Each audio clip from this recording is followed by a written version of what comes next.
Good morning, Chelsea. Yes, happy Friday, as you like to say it. So I'm here with Cynthia Cratsley. Sorry, I can't. It's a tongue twister. It is your a name tongue a little twister, bit. Cynthia, yeah. sorry. No, I had a lisp when I was younger, so I'm still trying to get over that. Me too. I had speech class. Oh, okay. Speech therapy. Anyways, sorry, we're here, and you are a high school student, or high school teacher, not That's student. true. That is at true. Horseheads? Horseheads. Yep. Horseheads High And School. then you also do. And I teach some children's clay classes at 171 Cedar Arts here in Corning. Okay, and then, but what is this? Oh, and then hold up. I Look how do cool some that is. printmaking. I'm a block print artist, or linoleum print. This is really and neat. So this is one of the blocks I've carved. I think you'll see some other things Yeah. as we go through. We have a lot more to show you for the full hour that we're going to be here through 7 with Cynthia. And we have a demo too. Yes. At the end of it. So you got to stay tuned. We're going to get to know Cynthia a little bit, and then we're going to come back up here and do a little demo of the print. What is it? We're doing a little tiny print of a Melissa bee. Okay, cool. Can't wait. All right, stay with us. Back to you, Chelsea. All right, back here with Cynthia Cratsley here, and I have this photo here. Well, it's not a photo, it's a... Lino cut. What was that? Linoleum print. Linoleum print, sorry. But usually I ask and I start like how you got into it, but you were just telling me kind of all the information behind this and the inspiration. And I want to lead off with that because that was incredible. I want you to tell everyone what this print is. If you can see closer. Yep, there you go. Excellent. Tell us about it. Well, I was an art history major, and so I love looking at ancient art, all kinds of art. And my name, Cynthia, means with the goddess in Greek, and I was researching it, and I discovered that it's because the goddess Diana, or Artemis, was born on Mount Cynthus. And the earliest version of her is called Potnia Theron, which means mistress of the animals. And so I kind of recreated this ancient artwork that was on a piece of pottery into a print, making it a self-portrait with all of my animals.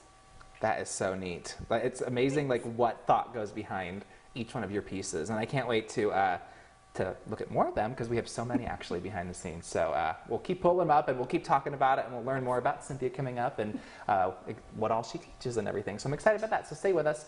We'll be here again through 7 o'clock right in Market Street.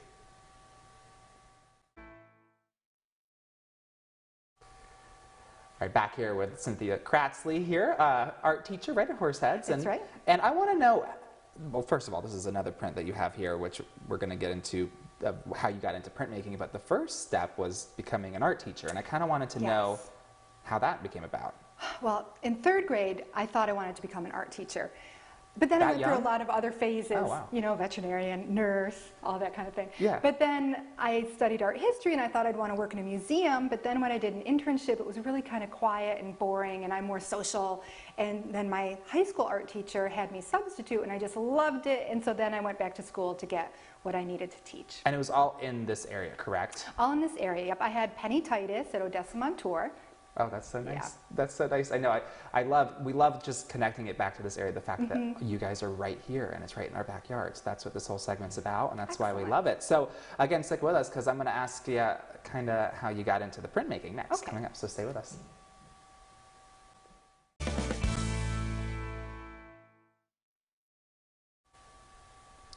Back here with Cynthia Cratsley. I cannot say Cynthia. It's my tongue. It's me. It's just me. No. But so you were sharing how you became an art teacher, and you were actually inspired by who doing the printmaking? Will you tell me about that? Yeah, my son, Caleb Harrington, was an art student in high school, and he was taking a printmaking class from Mary Thetke, and I just was so intrigued and I wanted to try it out, and so I did, and I loved it, and I've been doing it for like the last 10 or 12 years. 10 years, and then again, look on your screen because we do have some video of some of your prints, and so you've been doing that for now, you said 10 or 12 years. That's awesome that it was through my son. Yeah, and then so how has when you started the printmaking to now, has like your vision on them changed? Like is anything, or is it still the inspiration the same? Oh, well, I don't know. I think I have a lot of areas of inspiration, but I think I'm getting better as a printmaker with my marks and textures and lines, I would say. Yeah. Cool. Yeah. Well, can't wait. All right, we got more with Cynthia. Again, through 7 o'clock on Mornings and Cornings. We're right on Market Street, so if you want to come see any of the prints or anything, you can stop on by. We're right here. Stay with us. Good morning, Chelsea. Well, I'm going to come up a little, I'm a one-man band today, so I'm going to come a little closer here and show you these cat roller skates here on this print here. And I want to know the inspiration behind these cat roller skates. Can you tell me about this? Well, I had a dream that I had cat roller skates. Okay, me too. But Just you kidding. did? Yeah, just remember I was losing my teeth. But go on. But I had a student at Horseheads named Julia who was taking a mythology class, and she told me all about this goddess Freya, who usually traditionally is shown with like a chariot being pulled by these cats, and she's got this big wild boar and a cloak of falcon feathers. But I decided it would be fun to show kind of the youthful Freya. So here she's kind of like a roller derby girl, but she's wearing the cat roller skates, and she has her her little piglet because it's young, and then the falcon is on her arm too, and so feathers are falling, which will eventually make her cloak. Yeah, no, this is very full of inspiration. I love that. I love the cat roller skates, and I think, you know, so would like this our evening anchor Jordan, because she likes to go roller skating too. So this is perfect. So this one's to Jordan, Chelsea. I love it. We got more to show you too. And we also have our demo coming up. Don't forget, that's going to be in just a few minutes here. We'll have the demo of that printmaking, so stay with us.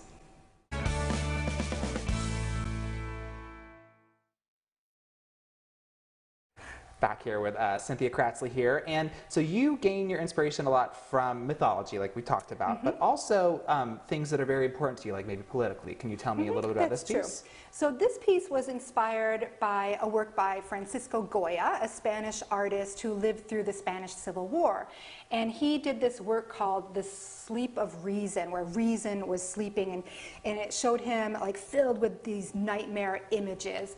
And so I did this one based on that, and I did it based on my friend.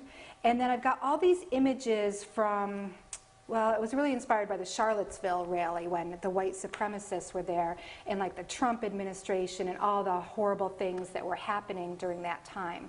Wow. So that's what this one's about. So yeah, so you really, it's all full of inspiration, all your pieces, which I'm excited about. I'm excited to see our demo coming up next. So again, stay with us because we have that demo. We're going to move on over to the other side of the room here. Stay with us.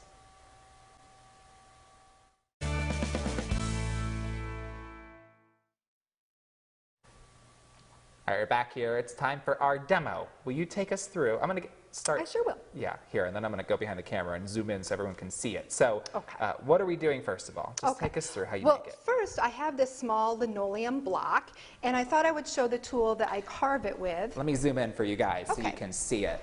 So usually I draw on the linoleum first, and then I carve away the negative spaces, the white spaces, and everything I want to show is left raised up.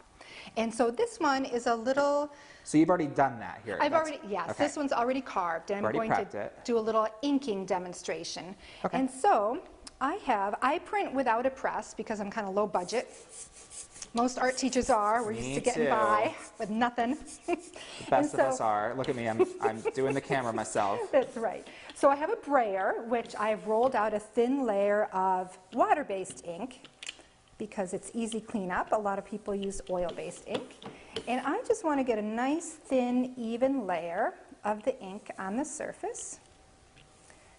And then I'm using some nice, thin, it's called rice fiber paper. Okay. And I'm going to place it right on top. I don't know if you can all see that. And then I'm going to use this object, which is called a baron. Is this something you teach in your classes? Occasionally. Oh, cool. Yeah. And so what I really love to print with is a spoon. So in my house, we can never find any spoons because they're always in my printmaking area. Have your cereal in the morning and then come make your prints. That's right. So I am just burnishing right now, which means rubbing, just to really imprint the ink onto the paper. Oh, you can see it, yeah. And you can kind of see it. With this thin paper, it works really well for hand printing because you can see where the areas are getting the ink. Cool. And so if there's like a little light area, I'll just rub it a little darker. And so then I like to make sure to get the edge. I know this part's probably very boring to watch. It's okay. So then it's all done, and I am going to peel it off. It might not be the greatest print. Oh, not too bad. Look at it. And so then there's the final result. Still. And so prints are great because they're affordable, much more affordable than other fine art, because there are multiples, but each one is an original. And so usually there will be an edition of the prints. Like this one has an edition of 30. So that way, it makes it more affordable for art buyers. That's really cool. Thank you so much for that demo. Absolutely. Again, stay with us. We have more with Cynthia coming up after the break. All right, now it's my time to try to recreate what you just did. Absolutely. So walk me through this. First, you're going to get a little ink on your brayer. How much? Just a little smidgen. Like that? That's great. And now you're going to roll it around all different directions, and you want to hear that little yeah. And okay. That's pretty good. Maybe go a little sideways with it too. Yeah, that's much better. Okay. Now you're ready to ink up your plate. So you're just going to roll it carefully and get the surface all covered with ink. Like that? That's nice. Very nice. Back again or no? I would go all different directions. Okay. Then I would get a little more ink and do some vertical. Like that? Yep. Okay. Oh, you're doing an excellent job. Yay. I You might peaked like in elementary school, so this is like bringing it back to my roots. Absolutely. I got it. Is that okay? That's okay. Okay. That's okay. All right. We're just going to move that up. So now you are ready to print, and you're going to put the rice paper face down on the linoleum. Oh, this is where the spoon comes in. Yep, and you can either use the big brayer or the spoon or both. Both. So what do I do? Yeah, rub it around. Or yeah, you can press down if you like. Okay. He's doing a great job. Okay, good. I know it's hard to see. I did. I was like super artsy in elementary school, and then now all I can do is, no, now I do this, right? Yep, and then you're going to see it better. See it coming through. Yeah. So right now he's burnishing with his large spoon. It's a really large spoon too. This is what I need because I'm a big boy. He's going to use it for cereal next. Yeah. I had oatmeal this morning. Chelsea, she had her oatmeal too. We both are eaters. She loves when I call her out on it. Okay. All right. Am I good? Now, I would get that bottom edge a little bit. Ah. Okay. Yeah, and so now he's imprinted, and now he's going to hold it up. We're going to see how his print was. Or Just is. pull it out? Yep. And it's a little sticky, so you'll just kind of pull it right up. Oh, I think it looks pretty good. Okay. Oh, that's not bad. Not bad at all. You could have a new hobby. Oh my gosh, look. Tell the difference? You can A barely little tell the bit. difference. Sorry. Okay. Well, I have a new hobby. All right. Well, stay with us again. We're going to say bye to Cynthia coming up after the break. So stay with us. Thank you. There you go. All right. Well, Cynthia just told me that this is a bee that I did, and I'm going to hang this over my desk. And we have little fruit flies, and hopefully it's going to keep them all away because we got the queen bee. The queen bee. It's going to keep them all away. So thank you again. Thank you Thank again for you. showing me and giving us the demo and all that you do. It's been so fun getting to know you. It's been a pleasure. And Thank you. I've really appreciated it, and I'm sure everyone has. So again, happy weekend, everyone. Happy Friday. And we're going to send you off with more of Cynthia Cratsley's work.